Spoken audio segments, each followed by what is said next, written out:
And if you've never visited his website, to get an idea of how in depth he's talked about certain things and the wide variety of subjects he's talked about. So please definitely look at the website. And also there's also a page where you can support him. Where I'll be talking about that maybe in my next interview with Dr. Omar. That those of you that want to support him in his research and to create awareness about this whole scenario, please do support him also. Having said that, Dr. Omar. So today I wanted to start out about the role secret societies have had in creating the modern day society, the modern world. So I know that there were a lot of scientists who were part of the cults. Carl Jung himself, we were talking about him the other day, was interested in studying occults. Newton was interested in studying occults. Was it like this that they came up with this idea of scientism or science and said we don't need God, we just need rationality? But behind the scenes, some of these people were actually working for Shaitan and working for the occults, working for the Shayateen. Do you have a comment about this point that I just made? Yes, it's not easy to describe without having a foundation, okay? And the foundation is always one of spiritual principles that have to be joined to revelation knowledge and to history, okay? If you don't bring all three together, you just get lost, and that's what happened to most of these people whom you just mentioned. They got lost, okay? And it's easy to do when you don't have access to the correct interpretation of what men consider to be scripture, okay? When you don't have the correct interpretation of revelation, it's easy to get lost, and that's a principle of satanic governance. The principle is this: keep them ignorant, okay? So if they become preoccupied with religious knowledge and don't look into the historical background and the actual historicity, then they remain ignorant. There's a fragmentation that takes place. We mentioned this in our last interview. Iblis is the king of fragmentation, and this is what has taken over reductionism has taken over modern science, and as a philosophy, it's taken over modern civilization. Everything is reduced. There's no Gestalt, according to what Goethe preached in his day, and he was also an occultist, okay, to a greater extent. Although I'm a great admirer of him, and I believe he's made it to heaven, to Jannah. But all of these people have studied the occult because the people who are responsible, the alim, who are responsible for explaining things in a relevant manner, are no longer capable of doing it. They haven't done it. Okay? In fact, Dr. Omar, I'd like to share with you. Somebody made a comment to me today saying, as long as I can do my prayers, I can fast, what do I care about 5G, or what do I care about the vaccines, or why should I care what's happening in politics? That's all dirty anyway. As long as I can read my Quran, and I can do my prayers, and I can do my fasting. Isn't it kind of like a waste of time for me to delve into these things? Should I rather be reading sayings of the Prophet or reading the Quran? Of course, reading the Quran without understanding it. And what would you respond to somebody who says something like that? Because I'm sure a lot of people that are even aware and agree with you and are beginning to see what you already see, they have people around them that are sheep that cannot see. And those people say to us, your students, that, hey, I know I can, yeah, okay, 5G, vaccine, who cares? As long as I can do my principal duties, my 5 pillars, why should I care? That kind of thinking has led the Ummah to its knees. Okay, and I'm not talking about prayerful needs or pious needs. I'm talking about humiliation. Okay? This is exactly where Iblis wants Muslims to be, because then he can go about his work of destruction and fragmentation without any hindrance. You see, so a person who responds like that, it's okay for them to be that way, but it's not okay for your alim to have that attitude. If a person under your right hand is of that framework, of that mindset, let them be. There's no problem with that. But they should never be elevated to a position of leadership, and this is the problem. See? Because we're also commanded to there's a hadith or something to this effect, that we are commanded to remain conscious of current events. Okay, it is a responsibility. Okay, so if someone wants to, if they want to choose to be irresponsible in that fashion, let them be. But don't let your leaders be of that mindset. This is what has caused the downfall of Islam. Too much religion, too much piety, and it's a false kind of piety. It's the piety where it's all external, right? Right. He wants to discredit me for this simple little thing. Okay, I'll tell you the kind of people who do this. I spent 10 years amongst the top alim in Malaysia as an academic there, and I never changed my habit just to pretend. I realized that it was an unconscious thing, and I would always, so I never changed. I never pretended to be like the Prophet. Okay, I just never pretended this. So most people took me as I am, and I noticed a couple of things. I noticed 2 things. The most pious men that I met never mentioned this. They never criticized me for this. The two most pious, Professor Dr. Al-Muhammadi, God rest him, and Professor Dr. Arifin Suhaimi. The 2 most blessed men that I have met in Malaysia, they never mentioned a thing about this, and I ate and drank with my left hand all the time during many, many conversations. Okay, they never said a thing. But I'll tell you who criticized me. People who never wanted to learn. I want to make the point here. It is the tyrants who push these issues, not the truly pious people. They never push it. There is no force in religion. Remember that. It's like what Jesus said, you let go the camels and fight over the ants, fight over the mosquitoes. Right? Yeah, you're talking about these little gnats and you don't remove the log in your own eye, you see. So, anyway, we'll put that that is a big problem, because there's this concept of Islamic piety that has really become very perverted in a sense, right? Yeah, it's a perversion. It's a perversion. And it's the same sort of... Because the Prophet was a whole, right? And so he fragmented his whole to these externalities. And the fact that he stood up for justice, he said, don't kill the baby girl. He said, don't cheat in business, right? He talked about all these social issues. He gave women inheritance, being a wife as a sacred place, a mother a sacred maqam, a sacred place to a mother. He did all these things, and we're stuck on our clothing and our externalities. Yet we're eating food that is genetically modified. We're wearing clothes that's the result of child abuse with companies like Gap. Chocolate is made in these places where a lot of Muslims are abused for child labor. I mean, that doesn't come to our mind. Even though those things would come into the Makki Quran, the early prophet, meaning the Makki prophet, in his mind first, the general scenario of social justice. So I use it as a point of discernment because the people who are the most pious are the people who want to learn. And they will not let a matter like this hold them back from receiving knowledge. Okay? And that's what we're here about. I know things that your listeners do not know, and I'm willing to share them with you, and you are willing to receive from me what Allah has blessed in me, what Allah has placed in me. So let the games begin, as I say. So I'll just mention it. Allah subhanahu wa ta'ala mentions shaitan in a specific context. He says Hizb shaitan, the party of shaitan. Hizb is like an organized group. Yes. Hizb shaitan. And so shaitan then therefore is organized and ready for battle, so to say. Yeah. I'm just saying this just something to keep in mind also as I ask the question of how did the occults influence modern day world? Okay. So when we look at history, let's say from the Christian, from the Renaissance, let's say, to the Enlightenment to where we are today. In how particular, have driven this whole history? this was not a big problem until the invention of the printing press, you see. Up until that time, the religious leaders just worked hand in hand with the king, the strongman, gang leader, if you will, the shaman and the chief. They would work hand in hand, okay? And they would use myths and fairy tales and gigantism to control the heart and the minds of the people. They would create all sorts of false heroes and all that sort of thing, and they would create a false narrative. The Trinity is one of these false narratives. It ruled Europe for the better part of 1,500 years. Then along comes this fellow named Gutenberg, and he makes a printing press, and people can start to read the actual scriptures, and they say, hey, these Catholic priests have been lying to us. You see, they are, and they have been, and they still are. And this created a problem for this priest-king-shaman-chief relationship and the gigantism which they had been using, these gigantic idols and buildings and heroes and statues. Even if it wasn't considered to be a god, it was still an idol there. You had a statue of so-and-so, and da-da-da-da-da. And this controls the narrative and helps control the hearts and minds of the people. Well, in Europe, this became a real problem because Europe, up until the printing press, was under the control of the Catholic auspice, if you will, the Catholic spiritual auspice. And this is definitely Luciferian. There's no question about that. In my mind, it may be a question in the minds of other people, but anyone, I'm telling you right now, anyone who's entertaining a dialogue with Catholic authorities is mistaken. Okay? At the upper levels. I'm not talking about your local priest. If you want to have a dialogue with your local priest, you go right ahead and you work things out for the benefit of the community. But if you enter into a dialogue with a Jesuit or one of these cardinals or bishops at the upper level, you're talking to Satan. You're talking to a representative, a dignitary, an ambassador from Satan himself. Because these people are marked, they are branded, as I've said before in our previous conversation. Now, this was a big problem for the Catholic Church, this printing press and the dissemination of knowledge. So they had to regain control of the narrative, and that was not easy. It cost millions of lives, a bloodbath in Europe because of these things. And I'm not just talking about your normal war where some warlord gets greedy and he wants to take the land away from another warlord. I'm talking about princes and principalities wanting to control the world, or as far as they could see. And this is wrong. The Roman Empire, even through Hitler, the Third Reich, is called the Third Roman Reich. That's what it was. Hitler never would have risen to power without the Catholic influence, without the influence and the support of the Pope, the Vatican. It never would have happened. And all of this is to control the narrative. They want to control the narrative. So what have they done? Well, the Jesuits were doing their things, and we'll just go back to Napoleon now, late 18th century, early 19th century. And Napoleon had some ambition. He was the modern Alexander the Great, if you will. He even tried to visit Alexander's grave, and some say that he did. And he made an oath to Alexander that he was going to control the world. Then he became a Muslim, and he decided he was going to Islamize the world. Okay. Now he had all these great ambitions, but anybody with that kind of ambition is crazy. Okay.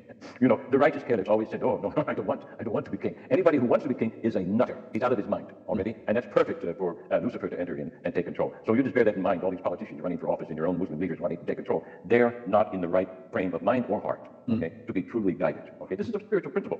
So let's go back to Napoleon. Napoleon was going to sort things out, and one of the things that happened was when he invaded Russia on his way there, he ran into Bismarck, and Bismarck gave him a good battle, but the Germans lost. And one of the reasons they lost was because of the printing press. You see, his leaders, his soldiers, his officers, they all had their own opinions. See, and it was hard to control the army. So Bismarck decided after this humiliating loss to Napoleon that he was going to change the educational system in his country. And he got some help from all sorts of people to do that. And they developed a public system of public education which kept the people ignorant and only taught them what they wanted to know and gave them sufficient knowledge to become good citizens, okay? But not independent thinkers, because independence is what lost the war against Napoleon. So this began an educational impetus that the Catholics said, hey, this is a good idea. The Jesuits said, hey, this is a great idea. And you see, Napoleon had freed the Jesuits. They had already been thrown out of every kingdom in Europe. And abroad. They've been thrown out of Japan, they've been thrown out of China, every place where they go, they get thrown out of. Because they're nefarious bastards is what they are. And they're a cult. They're a pure satanic cult. And they have their roots all the way back to, what you call this place, Isfahan, is that in Afghanistan? Yes. Yeah. And that root goes back to Tibet. See? And there are other roots there. But what the Jesuits wanted to do was after Napoleon became a Muslim, and then they brought him down.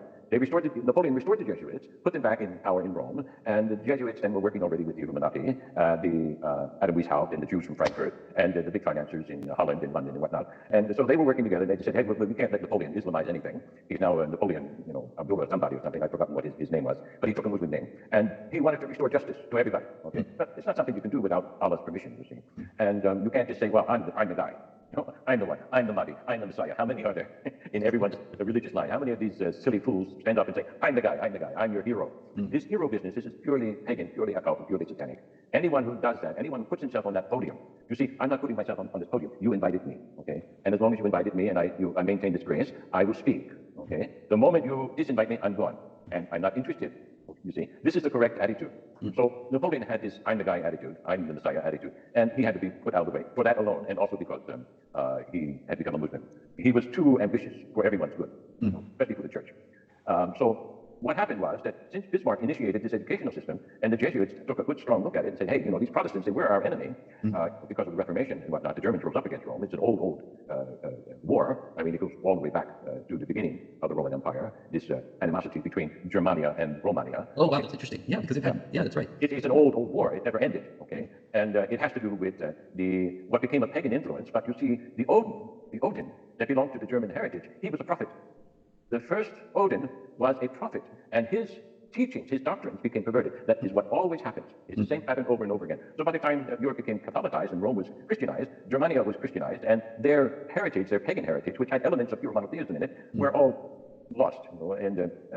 But this animosity was always there. But the Jesuits looked at Bismarck and they said, hey, this is a good thing that he's doing. Let's do it, and let's systematize it, because, well, that's what Ibn Maimun did. Abdullah Ibn Maimun did when he established the Fatimiyya. Okay? It's exactly what he did. He systematized their education, taught them what he wanted to know. He wanted them to know, so that they became good slaves, not to Allah, to him. You see, and this then gave birth to the Fatimids, to the Ismailis, to the Assassins, all of those cults, and they come down even now today as the Aga Khan cult. Okay, this is a satanic organization. Okay, is that painting another target on me? Of course it is. Okay, so that's what happens. Now, so the educational system then became public. Up until that point, there were no public schools. Up until Napoleon, there were no public schools. Everyone was educated privately or within the church system. Those who were educated, or they had tutors. It was like a king would hire a tutor, to teach his son, teach his children. That's how it was done. There were no public schools except for what was taking place in Islam. Islam had a sort of public education system through their religious schools. And I'm not completely qualified to speak about Islamic history, so I just leave it at that. But in Europe, there was no public education. So Bismarck started the public education system. It was then institutionalized.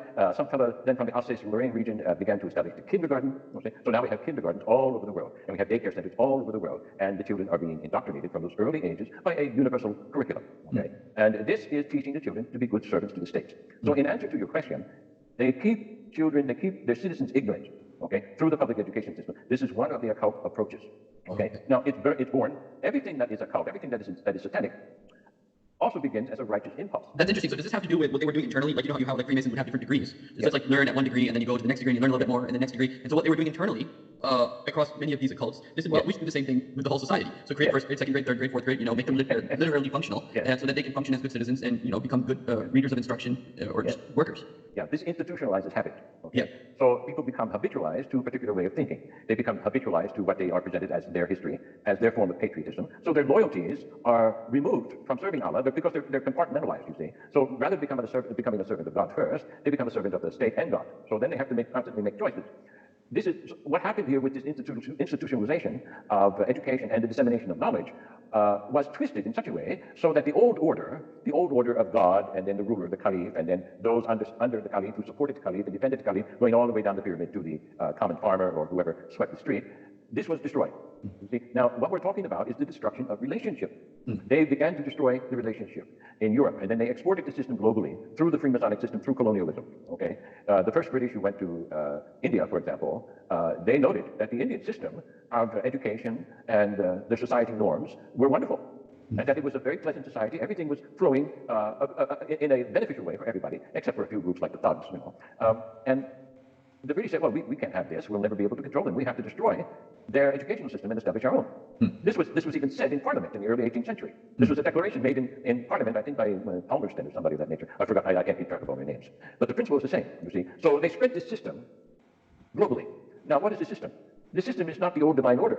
It's a new order, and that's why they call it the New World Order. So they infiltrated all of these Masonic lodges, and then they used these people to influence the educational systems, the regimentation of the armed forces, the regimentation of the police, and all of the administrative services came under Freemasonic auspices. And these Freemasons, as you said, they were taught grade by grade by grade by grade. Well, only the people at the very top, above the 33rd, know what's going on. From the 28th degree above, and there are degrees above the 33rd, they're the ones who really know what's going on. At the 28th degree, they actually take an oath to serve Lucifer.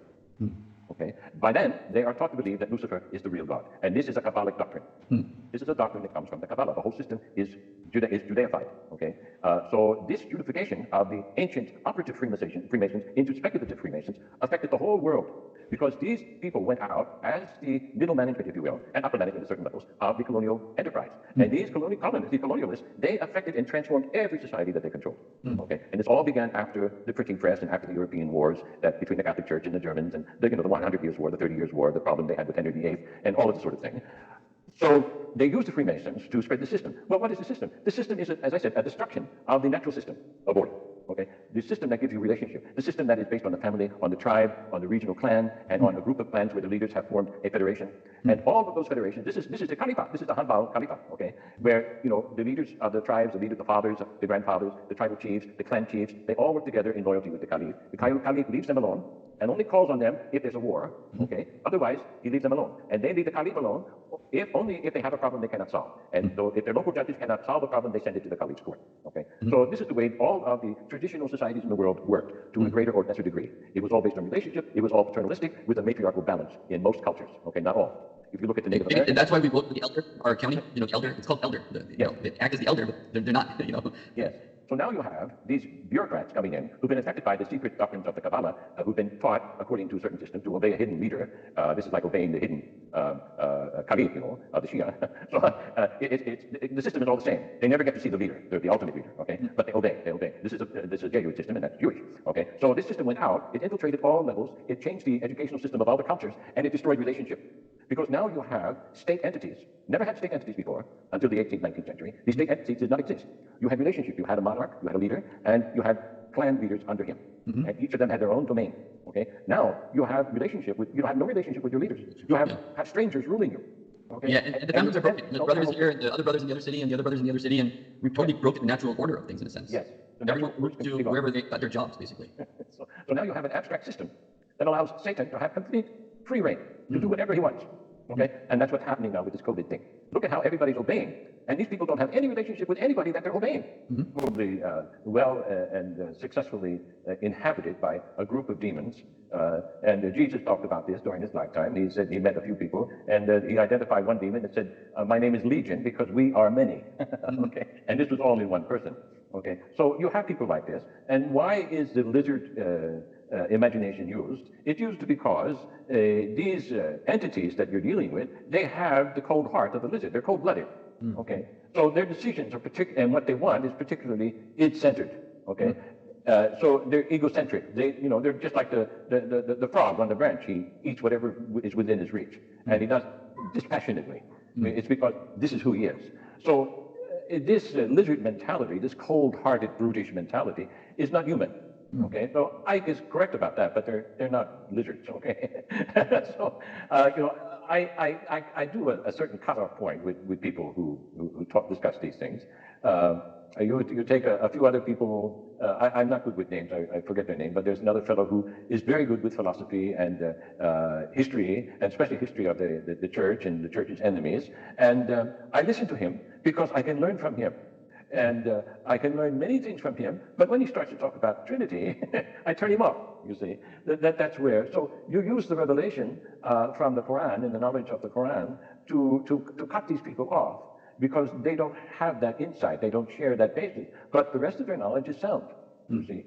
The rest of their knowledge is sound. I wouldn't, I'm not going to ask the surgeon, if he's a Buddhist or, whatever his religion is, if my life depends on his skill.